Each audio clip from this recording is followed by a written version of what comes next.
I didn't scream. I didn't gasp. I didn't even blink. I just stared at the dark shape in my doorway, my breath caught halfway between silence and panic, heart hammering against my ribs like it was trying to get out. The air in the room felt denser somehow, like it had been holding its breath too, waiting. My eyes adjusted slowly, pulling his shape from the shadows inch by inch, like a photograph developing in a dim red room. He stood completely still. Quiet. Watching. And I couldn't look away. It wasn't just the shock of it that a dog, a stranger, was suddenly standing there in the middle of the night, as if he belonged to me. It wasn't fear either. Not really. It was something else. Something older, quieter, like recognition.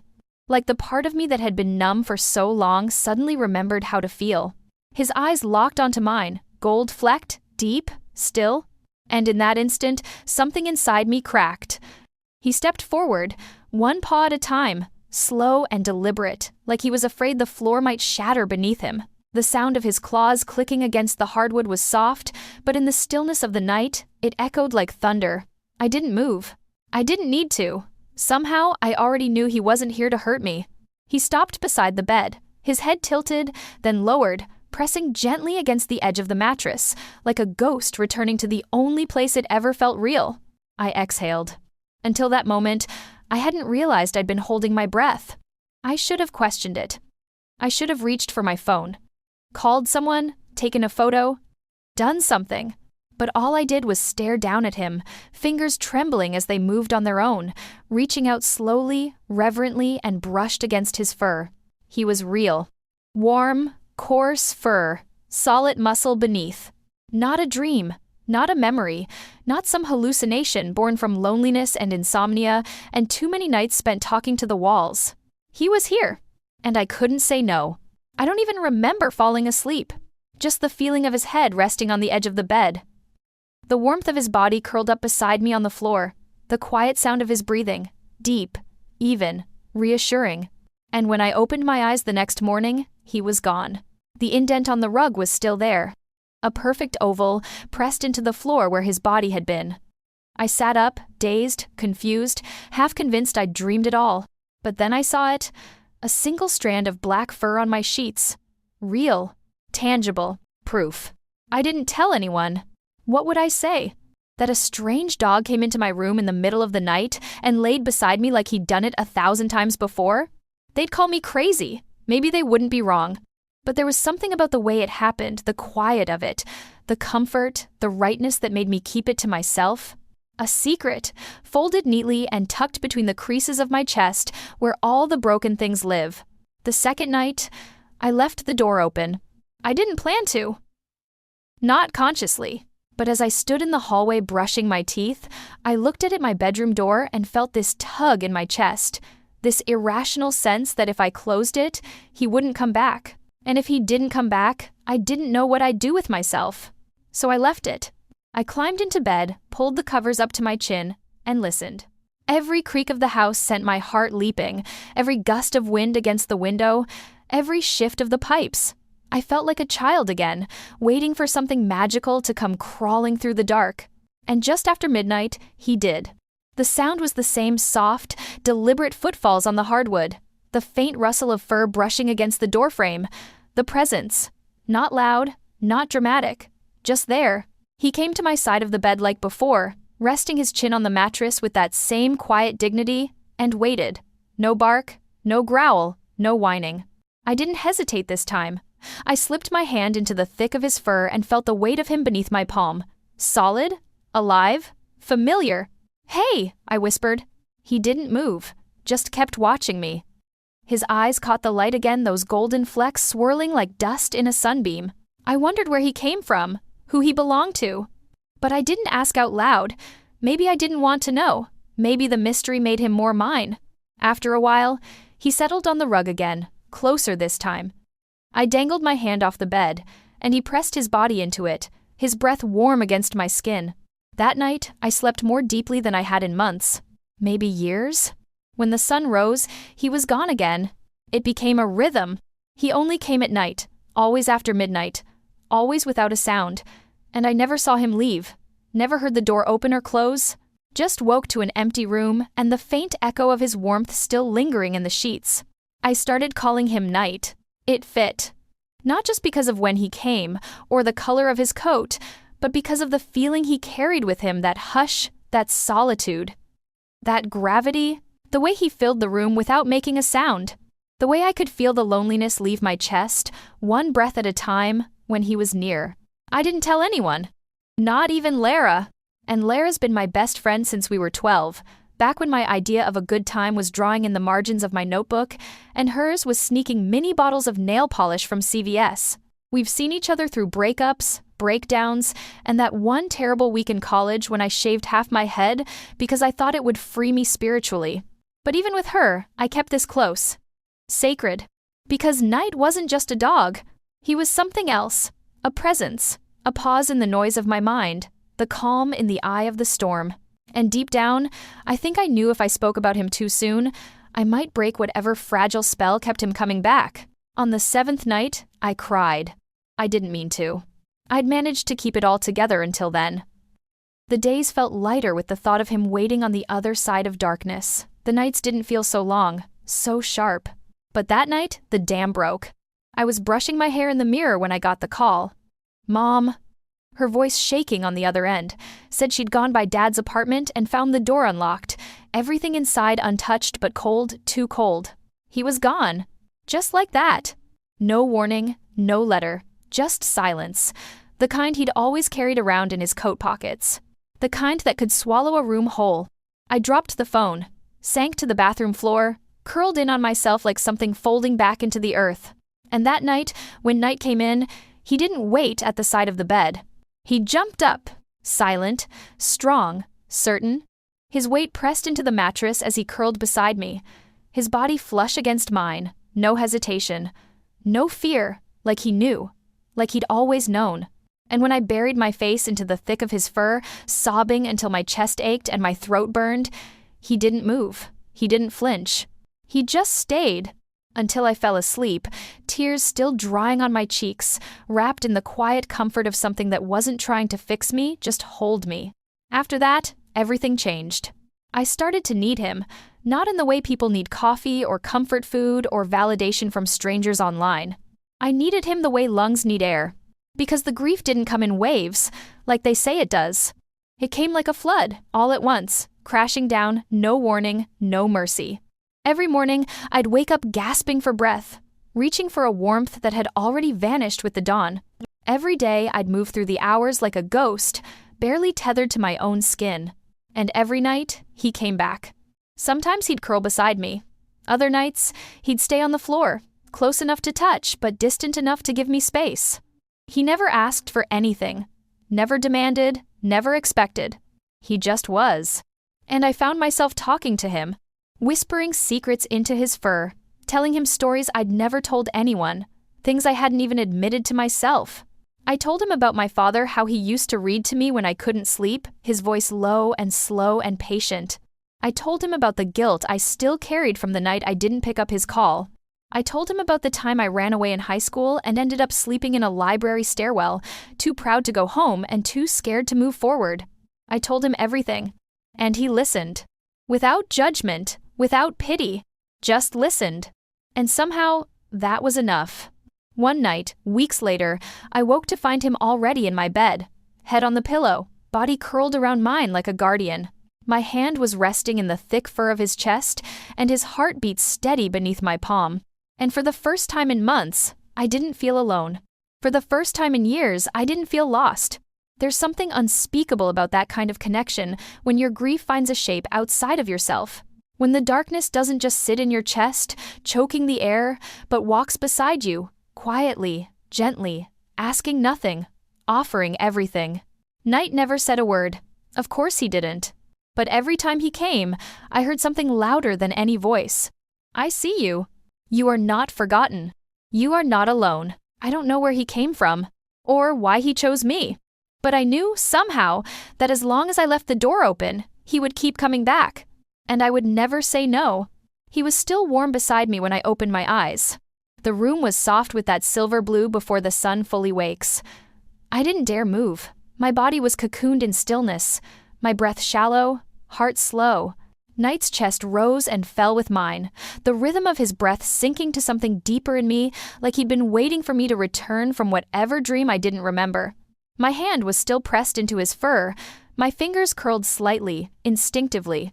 And in the space between sleep and waking, I felt it the hum, that almost electric current running beneath his skin, like his presence was something stitched between this world and another. Like he was more than muscle and fur and bone. Like he was memory. Or maybe mercy? He stayed longer that morning. I didn't move. I couldn't. Because I knew in the marrow of my bones that if I shifted even slightly, he would go. He always did. Quietly. No door closing, no sound of nails on hardwood. Just absence. A fading warmth, a missing breath. So I stayed still, pretending to sleep, pretending I could hold time with my will alone. But time doesn't answer to grief. Or want, or love. And when I opened my eyes again, fully blinked away the last of the dream fog, he was gone. The pillow next to me dented. The rug still warm. The air still held the faint scent of cedar and rain-soaked earth. I exhaled quietly. And for the first time in weeks, I whispered a, "Thank you." It was a Tuesday when the first change came. I was standing in the kitchen, staring at a bowl of dry cereal I'd poured an hour ago and never touched. The sun was too bright through the window, cutting sharp angles across the counter. Everything felt overexposed, raw, like the light was peeling away all the places I wanted to hide. My phone buzzed once on the table. I ignored it. It buzzed again. This time I glanced. It was Lara. Lara? Still not coming out? Please don't disappear on me. I stared at her words like they belonged to someone else. Like the concern was for another version of me, the one who used to show up to brunch on Sundays, hair in a messy bun, always 5 minutes late, but smiling like she hadn't cried in the shower that morning. The girl who used to laugh too loud in movie theaters, who talked with her hands, who believed in second chances. She hadn't been around in a while, but Lara was trying. And maybe, I owed it to her to try back. I typed a reply, erased it, typed again. I'm okay. Just need a little more time. The lie sat heavy in my mouth. But I sent it anyway. As soon as the message disappeared, I heard a sound I hadn't heard during the day before. Claws. On wood. My head snapped toward the hallway. There he was! Night. In the daylight. He stood at the edge of the hall, just past the entry to the living room, half in shadow, half illuminated by the late morning light. His head was tilted, ears alert, watching me, waiting. I blinked. I was awake, fully awake. This wasn't midnight. This wasn't grief bleeding into dreams. Night? I whispered. He stepped forward.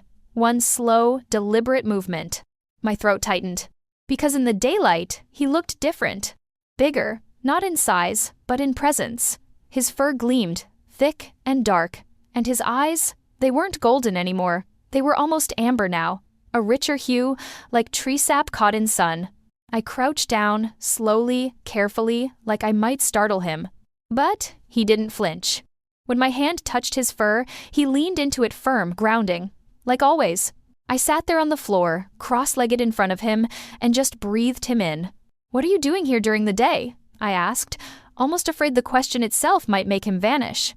He didn't answer. Of course he didn't, but he pressed his forehead into my shoulder and stayed there. I closed my eyes. I don't know how long we stayed like that. Long enough for the cereal to go soggy, long enough for the sun to shift across the floor and warm the backs of my hands, long enough for the ache inside me to ease, even just a little. When I opened my eyes again, he was gone. No sound, no door, no goodbye. Just me, alone, again. But this time, I wasn't afraid of the quiet. Not as much. He came back that night. But something was different. He was restless. Pacing. Not like he was anxious, more like he was trying to show me something. He'd approach the bed, touch his nose to my knee, then turn, walk to the door, pause, look back. It took me longer than it should have to understand. He wanted me to follow him. I sat up slowly, pushing the covers aside, feet finding the cold floor. I wrapped my sweater tighter around my shoulders and walked barefoot after him. He led me through the hallway, down the stairs, into the living room. Then he stopped. Right in front of the window. He sat, staring, at nothing. I followed his gaze. It was dark outside, the kind of night that swallowed light whole.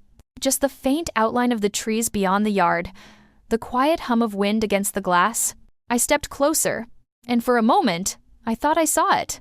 A figure, or a shadow of one, standing just beyond the tree line. Still, watching. But when I blinked, it was gone. I turned to Knight. He hadn't moved.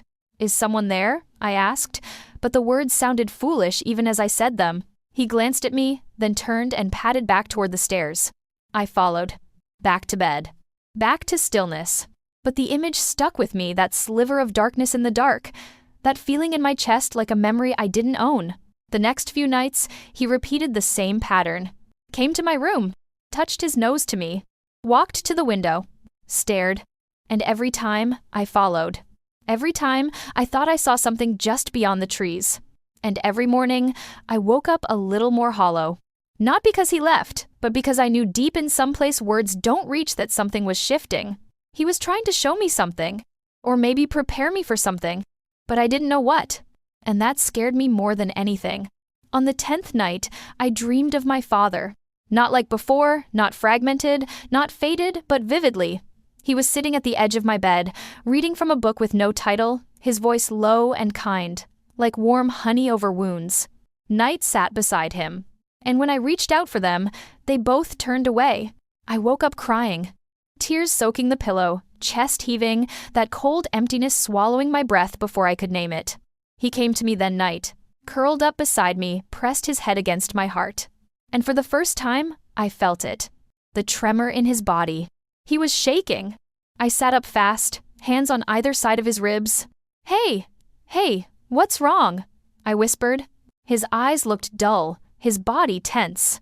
I pressed my forehead to his. And in that closeness, I felt the truth hit me like a wave. He was leaving. Not right now, not tonight, but soon. And it didn't make sense. It wasn't logical. I didn't know how I knew. I just did. The same way I knew he came from a place beyond words, beyond time. He was a visitor, and visitors don't stay. The next morning, I found something I couldn't explain. A photograph. Old. Torn at the edges. Lying on the windowsill. I picked it up slowly, carefully. It was me, 6 years old, sitting in the grass with a dog. Not Night, not exactly, but close. Same eyes. Same gravity. I didn't remember the photo being taken. Didn't even remember owning a dog that looked like that. But there it was. Proof. Tangible. I brought it to my mother that afternoon. She squinted at it, lips pressed tight, as if it hurt to look at. "His name was Chance," she said finally. "You were little, barely talked back then, but you loved that dog more than anything. He followed you everywhere." I stared at her, throat dry. "What happened to him?" She looked away. "He died.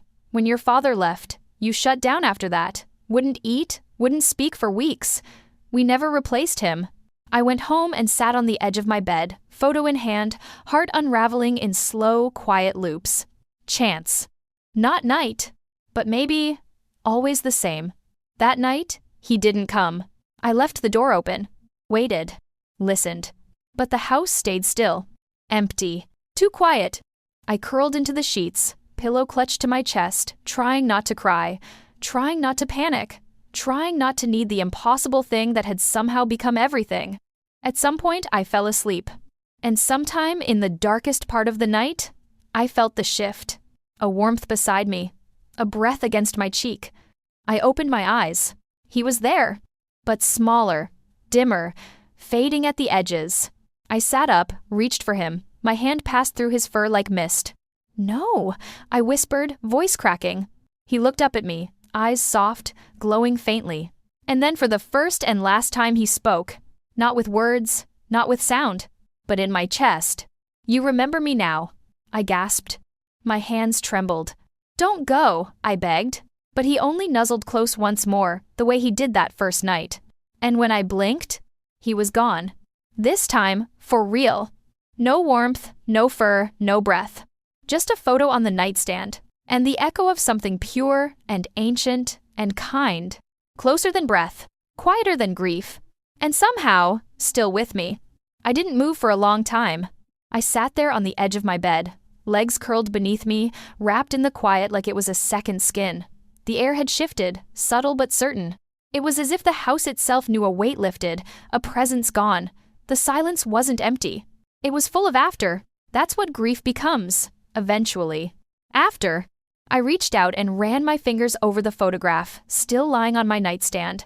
The edges were soft now, the corners slightly bent from where I'd clutched it too tightly the night before. The little girl in the picture had a wild mess of hair, a scraped-up knee, and a smile that took up her whole face. And beside her not Night, but Chance tail wagging, eyes bright, leaning into her like the world had always been theirs to share. I didn't remember taking the photo. But now I remembered him. I remembered the weight of him in my lap as I sobbed when the first boy I ever loved left me a note in my locker and never looked at me again. I remembered him pressing his warm head into my ribs the night I found out my parents were separating, how he didn't bark, didn't move, just stayed there, quiet and unmoving, while I fell apart. I remembered finding his leash in the hall closet months after he was gone and holding it like it could bring him back. The grief had folded itself so tightly over the memory that I forgot he'd existed. But now I remembered. And now, he was gone again. The days that followed felt strangely bright. Too bright. Like the world didn't know it had lost something. Or maybe it was just me who had. I moved slower, softer, not out of sorrow, but reverence. I stopped sleeping with the door open. Not because I didn't want him to return, but because I knew he wouldn't. Not like that. Not anymore. His time had passed, and mine had resumed. The strangest thing was how empty the night felt, not because of fear or loneliness, but because the waiting was over. I hadn't realized how much space I had made for him, how every part of my evening routine had started to orbit the hope of his arrival. I used to keep my bedside lamp dimmed, just enough for him to see his way in. I used to lay an extra pillow on the floor, thinking maybe it made him more comfortable. I used to listen, always listen for the shift, the step, the silence that announced his presence. Now, the lamp stayed off. The pillow stayed on the bed. And the silence, it stayed silent. But I was okay. Or at least, something close to okay. The next time Lara texted, I answered. Not with some distant, half-hearted excuse. Not with a lie, but with the truth. I've been going through something. It's hard to explain. But I'm coming up for air now. She responded right away. I don't need an explanation. Just coffee. And your face. So, we met. On a quiet Thursday morning. A little cafe on 6th where we used to go during college. Same chipped mugs, same smell of burnt espresso and vanilla syrup, same sticky wooden table in the corner that tilted to one side if you leaned too hard. When she saw me, her expression changed. She didn't smile. Not right away. She just stood there, eyes soft, then opened her arms. And I went to her. We didn't say anything for a long time. Just sat there in the sunlight, holding our mugs, letting the noise of the world wash around us while we built a quiet of our own. Eventually she asked me, "So, where've you been?" I looked down at the tea I hadn't touched, watched a leaf drift slowly to the bottom. Then I looked back up at her, and I said, "Grieving." She nodded, no surprise in her face. No shock. Then, "And now?" I swallowed. My eyes burned for a second, but I didn't cry. Now I'm remembering. I started walking more after that. Not for exercise, not for steps or goals, or heart health, but for connection. There's something about walking alone that brings you closer to yourself. Something about the steady rhythm of your feet on the pavement, the way your breath falls into pace with your thoughts. Something about the way dogs look at you when you pass them open, present, without expectation. I found myself drawn to them. Every dog I passed felt like a thread back to something I couldn't quite hold, a tether to the nights that carried me through. Once, a golden retriever broke free from his owner and ran straight up to me, tail a blur, eyes wide with excitement. He pressed his head into my thighs and stayed there until the owner caught up, breathless and laughing and apologetic. But I wasn't upset. I just smiled, and scratched behind his ears, and whispered, "Thank you." There were moments sharp and sudden when I thought I saw him again. Not as a shape, not as a ghost, but in glimpses. A shadow passing just outside the corner of my eye. A patch of warmth on the floor where the sun didn't reach. The quiet thump of something settling beside me as I drifted off to sleep. But when I turned to look, nothing was there. And yet, the comfort remained. Like the scent of someone you love lingering on a sweater days after they've gone. Not haunting, just staying. Weeks passed, then months. The photograph stayed by my bedside. I didn't frame it. I didn't need to. It felt more right lying there, soft and worn, like something alive. I'd brush my fingers over it every night before bed. A ritual, a remembering. I never told my mother how much of that dog I had forgotten. How much of him had been swallowed by everything that came after the divorce. The move, the new school, the way I folded into myself and didn't unfold for years. But maybe she knew.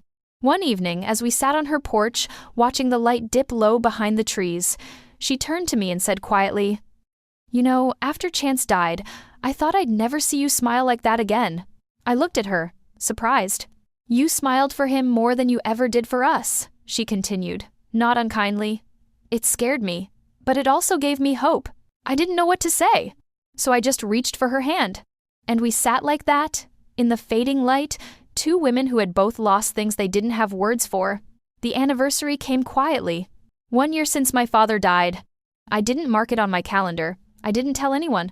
I just woke up that morning with a weight in my lungs and a stillness in my bones. And I let myself feel it. All of it. The ache, the regret, the love that never found a place to go. I made tea, sat on the back steps, let the steam rise into the chill morning air. I was wearing his sweater, the old navy one with the fraying sleeves. It still smelled faintly of him, even after all this time. The sleeves were too long, the shoulders too broad, but it felt like protection, like presence. And as I sat there, mug-warming my hands, eyes closed, I felt it again. That breath, that soft press beside me. When I opened my eyes, no one was there, but my hand moved, slowly, gently, to the place where he would have been. And I let it rest there. And I whispered the only words I had. I remember. Now, when people ask me how I got through it, the grief, the isolation, the storm of it all, I never know what to say. How do you explain being saved by something no one else saw? How do you speak of the way a presence can become a lifeline? How a silent companion in the night can teach you how to live again? Sometimes I say I had a visitor. Sometimes I say I found my way back through dreams. But mostly I just say this. I wasn't alone. Because I wasn't. Not really. I had night. Or chance. Or whatever name you give to the thing that arrives in your darkest hour and stays not to fix you, but to be with you in the breaking. To hold the silence when words fail. To love you without asking why. To come into your room at night and wait until you're ready to wake up again. Some nights I still leave the door cracked open. Not because I think he'll return, but because it reminds me I was once the kind of person who needed saving and that someone or something answered. It reminds me that healing doesn't always look like triumph. Sometimes it looks like survival, like staying, like breathing, even when it hurts. And when the moonlight spills across the floor just right, I can almost see him there, just for a moment, watching, waiting, and I smile, because I know now. He was never just a dog. He was the quiet that came when I needed it most, the love that stayed, and the night that carried me home. Sometimes I wonder if he was ever really gone. Not in the physical sense, I know he left. I know the warmth faded, the silence returned, the footprints vanished from the dust by the windowsill. But the feeling of him that stayed, like the echo of a song I didn't know I knew, humming quietly behind everything. Grief taught me that love doesn't disappear when its object does. It changes shape. It sinks into the walls of your home, into the soft places of your mind, into the quiet moments no one else sees. I started painting again. At first, I didn't know why. The brushes had sat untouched for years, stiff with old pigment, buried beneath books and boxes I never unpacked. But one morning, I woke up, pulled the tarp off the easel, and just started. The first thing I painted was him. Not exactly. Not his face or his body. Just the impression of him motion in shadow, warmth in color. Deep blacks layered with golden streaks, a quiet glow rising from dark blue backgrounds. It wasn't perfect. It didn't need to be. Each brushstroke was a breath, a remembering. The studio filled with canvases, not portraits, but feelings. Paintings that looked like dreams I couldn't explain. Some were soft, some wild. All of them carried his energy, his patience, his strength. People started asking to buy them. I didn't sell a single one. They weren't made for anyone else. They were made for us. One afternoon in early spring, I went walking near the woods again. It had rained the night before. The ground was soft, the air still damp, rich with the scent of moss and memory. I followed the trail until it curved sharply near the stream, then veered off the way he used to lead me in those dreams. I don't know why I did it. I hadn't been down that path in years. But my feet moved like they remembered something I didn't. And there, under the wide arms of an old oak tree, I found it. A collar.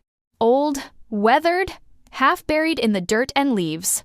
I picked it up slowly, brushing the earth from its surface. The buckle was rusted, the leather stiff, but I could still make out the faded imprint of a name on the tag. Chance. My breath caught. It shouldn't have been possible. But grief doesn't care about rules. And neither does love. I pressed the collar to my chest and stood there, eyes closed, the wind lifting through the branches like a song I almost recognized. And for the briefest moment, no more than a heartbeat, I felt him. Right there, beside me. Not as a shape. Not as a memory. But as a presence. The world held its breath. And I smiled. I keep the collar on my windowsill now, next to the photograph. Some days I hold it when I paint. Some days I just look at it, remembering the weight of him on my floor, the quiet way he'd enter without asking, the way he'd see me, truly see me, when I couldn't even look at myself. People still ask why I never got another dog. The answer lives in my chest, quiet and full. Because some things don't need replacing. They need remembering. And remembering has become my way forward. Not moving on. That phrase never sat right with me. Moving with? That's what I do now. I move with the love. With the shadow of the weight beside me. With the softness that comes from having been broken and rebuilt. Not into what I was before, but into something stronger. Something softer. I still talk to him. Sometimes when I'm alone, painting late into the night. Sometimes when the moonlight hits the floor just so, and I feel that hush return, the one that used to settle before he came through the door. I say simple things. I miss you. Thank you. I remember. And in the silence after, I always hear something back. Not words. Not voices. But something deeper. Something like presence. Like peace. Like home. There are nights when I still wake, half dreaming. My hand will reach out to the space beside me, expecting fur, warmth, breath. It always comes up empty. But I no longer feel the ache of absence. I feel the miracle of once having been held. And that is everything. He came into my room at night, when I was most lost, and gave me something no one else could. He brought me back to myself. Not by pulling, not by pushing, but by staying. By simply being. Tendry. A quiet comfort. A breath in the dark. A light that needed no flame. And even now, as I sit at my window, watching the wind move the trees like memory moves the heart, I know this. He was never meant to stay. But he stayed long enough. Long enough for me to remember how to live. How to love again. How to keep going. And that is what he gave me. That is what he left behind. Not fur. Not paw prints, but presence, and that will never leave.